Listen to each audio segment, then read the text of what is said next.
Lifestyles, and we're on AM 790 KABC. We're on the road this week at the Napa Valley Grille in Westwood, speaking with Chef Taylor Boudreaux, and we have some wonderful congratulations in order for you, I guess. Two reasons, happy Father's Day because you're a dad again. Yep, absolutely. I have a baby girl, 3 months old, baby Sela, and then my son Liam, who's 4.5. So now if you were getting any sleep before, now you're not getting any. No, none whatsoever. Well, and then congratulations because you were just named Top Chef Grand Champion for all of Tavistock's fine dining establishment. Yeah, absolutely. It was a contest that our executive team put together. It lasted about 8 months, and they had us travel all over the country and into foreign lands to compete, and it was an absolute blast. Now, from what I understand, it was a true Top Chef competition, and there were mystery baskets involved, and all kinds of different, what do you call it? Challenges, quick fires. Yeah. They threw about every curveball that they could think of at us. Really? Oh yeah, absolutely. In Chicago, they told us, when we went there for the second round, that we could, cook one of our dishes that we had composed and submitted to see if we could get from the first round to the second round. And then we got there and they had a mystery basket, and we had to do 4 dishes. Something completely different. Just completely unexpected, and none of us saw it coming. And then for the semifinals, they flew us to Albany Resort in the Bahamas, and we competed there for 4 days. That doesn't sound too bad. And it was just one quick fire challenge after another. So. Now, before we get into some of the quick fire challenges, but to even qualify, did you submitted a recipe, or was it an actual dish, or did you have to have like concept recipes? Well, you had to have one pork dish that could work in any of our brands. But was it just a recipe, or did they actually taste it? No, it was just a recipe, okay. But we took photos of it and submitted the photos and then told a story about the dish. Tavistock, our company is all about storytelling, and we believe that to make great food and make great personal connections with people, that there's a story there about why things are so great and why they're so important to us. Oh my gosh, well I can't wait to hear the story behind your winning dish. So what was the story that captured them to send you on to Chicago? Well, I really focus on here at the Napa Valley Grille kind of a fresh, seasonal, local, and a sustainable approach to cooking, and I told that story. So we had a braised pork shank with local peaches and local vegetables, and it was so that was it was one dish, and then we had the other dish was a seared duck breast. Oh, I love duck. Yeah, it's I love lamb too, but I really love duck. And both those dishes were on my menu for an extended period of time. Right.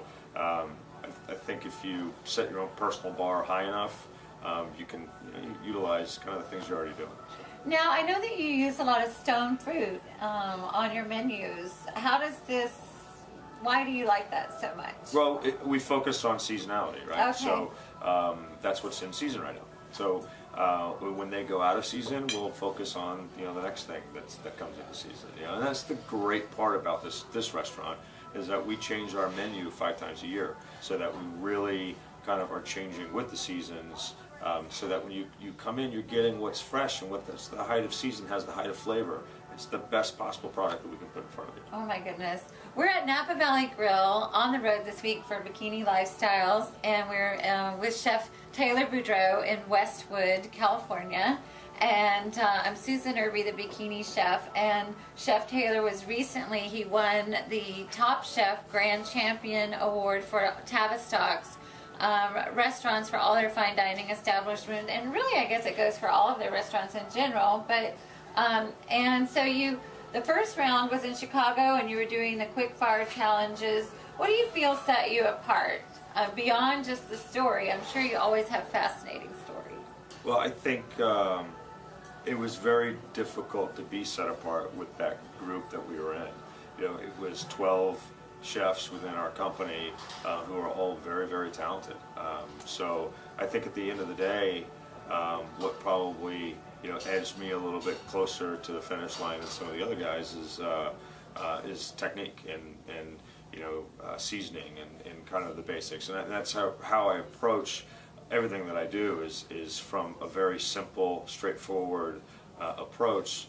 Not make it too overly complicated. Yeah, keeping it simple, because I think, I've made a career out of it, and I've done well, and people seem to enjoy the food. They come back, and I think if you, like one of the dishes was Spanish lobina. It's like a Spanish sea bass, and my dish, I paired it with a parsnip and habanero puree, but the habanero and the parsnip were balanced in such a way that it didn't overpower the delicateness of the fish. So everything has to work on its own, and then when you marry everything together, it's all going to work. Where do you think that talent comes from? Is it just natural for you? I think that's always been my approach to food, and I've very early on in my career, I never really had a great mentor on the food side, so I kind of had to learn and teach myself, and that's the kind of food that I enjoy cooking. And then I had an opportunity to go work for Wolfgang for a year, and that is, I think, a big part of his style and a big part of his success. And I think I probably learned 4 times the amount of whatever I knew before I went in there. Right. After that experience. So I think it's a tried and true formula, and I think I think where a lot of young chefs get confused is when they start to overcomplicate what they do. Right. They kind of lose the flavors. Yeah, so absolutely. To speak. Yeah, you can't. A remarkable dish doesn't have to have 40 ingredients. Well, that's good news. A remarkable dish can have 4 or 3. Right. So. Now, most of us have seen Top Chef competitions on television. Yep. So when you were doing these quick fire drills, was it 20 minutes like that? Oh yeah, for sure. Prepared? For sure. And you had our VP of culinary operations, Steve Byrne, running around with a little air horn, and he'd go right behind An you. air horn? Oh my gosh. So annoying. That is annoying. But I got even with him in the Bahamas. Did you really? Okay, so take us to the Bahamas. Was that where the grand finale was? No, the grand finale was... The grand finale was in Orlando. Orlando. At the gala event for the Tavistock Cup. And I heard that people voted on them by putting the golf balls, like making their selections. You did like 400 and something tastings. Yeah, it was. And they would choose. I think the final count was about 600 tastings, and we prepped everything out that day. So we woke up at 6 in the morning. We got into a kitchen at 7, and between 7 and 3, we did all of our prep. That sounds more like Hell's Kitchen. It was hell for sure. It was funny because when it was all over, my wife said to me, she said, "I've never seen you sleep so soundly." Because there was no pressure, because I obsessed over it. The kid that I ended up going against in the semifinals was he was not a kid. He's in his 30s, but he's Jason Bergeron, and he's incredibly talented, and he has an incredible pedigree of some of the places that he's worked. And as I was talking to him while we were in Chicago, it was the first time I ever met him, I kind of silently put it in the back of my head that this kid was going to be a problem for me. That was the guy, huh? That was the one. And so he had my attention, from the very beginning. And when it was just the two of us, I knew he was going to come out strong, and he was going to be great, and that it was going to have to be something that was just undeniable to squeeze by him. Wow. So I practiced, and I made my dish every other day for a month and a half before I went out there. So oh my gosh, do you think the other chefs did that? I hope so. They might have been sleeping, huh? Yeah. Who knows? Well, let's talk about your signature winning dish. So you did a sweet corn and mascarpone agnolotti. Yes. With fresh Italian black truffle. Yum. Parmesan Reggiano, and a beurre fondue. Okay, I'm the bikini chef. That does not sound very bikini. Well, everything in moderation, right? Exactly. Yeah. We served them all one portion, so it was one agnolotti. And then what is an agnolotti? Agnolotti is, well, here, I have some right here. Okay, great. Agnolotti is a little, it's like a ravioli. It's just a little purse of pasta. A little purse of pasta. And then we have a nice, beautiful filling on the inside. So.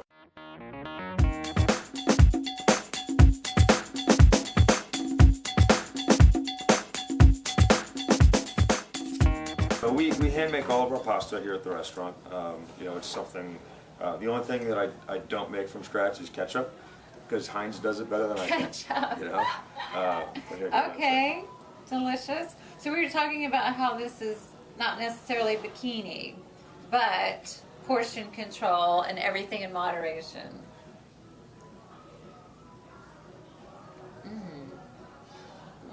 Oh my goodness. Boy. And you can edit this out, but I think she cooked us fava bean instead of corn, but you get the idea. No, it's delicious though. But you know, part of living a bikini lifestyle is using fresh ingredients. And that's another reason why I think you can get away with eating some of the pasta dishes and things like that when you're using fresh ingredients, because you're going to get fiber from the dish. I'm sorry to make you hold that, but not really. Go for it. So tell me how you make this sauce. I mean, is it strictly just butter, and more butter? No, it's butter and a little bit of chicken stock. And you know, a little bit of salt and a little bit of Parmesan cheese, and basically you're creating emulsification between, you know, the fat and the liquid, and making them one sauce, and that's kind of, and then a little Parmesan kind of helps give it a little bit of bite. Is it difficult to make these annulati, these raviolis? I mean, as long as you know how to They're make. so beautiful. Mine, if I try to make ravioli at home, they don't come out like this. Well, you know, as long as you can roll I'm gonna try pasta, one more. then you know you should be okay. Right? You know, absolutely. You know, it's like anything else. It's all about technique. Oh my goodness. Okay. So, technique. What is, if someone were making pasta at home, like what is the key thing that they should know how to do, remember? That's a good question. Here, I think if you're making pasta at home, you want to be, you know, real careful that your dough's not too wet. It can't be too dry. It kind of has to be, you know, right there in the middle. And then Really, they should just come to Napa Valley Grille and let you cook for yeah, them. just let me make it. You know. But then, you know, we wrap it, saran wrap, and you know, pound it, you know, into a big ball, and then we let that ball sit for a little while, so that all the dough, you know, relaxes. So when you start putting it through your pasta machine, you're not, you know, the dough doesn't tear. It should be nice and smooth. All right. And when your final product, when you pull it, it should break and not stretch. Oh my gosh. So. Okay, we're going to take a quick break. We'll be right back with more with Chef Taylor Boudreaux of Napa Valley Grille. And he is the Top Chef Grand Champion winner of the Tavistock Top Chef competition. And I'm Susan Irby, the Bikini Chef. It's Bikini Lifestyles on AM 790K ABC. We'll be right back. We're going to talk about your menu, your restaurant menu when we come back. Beautiful.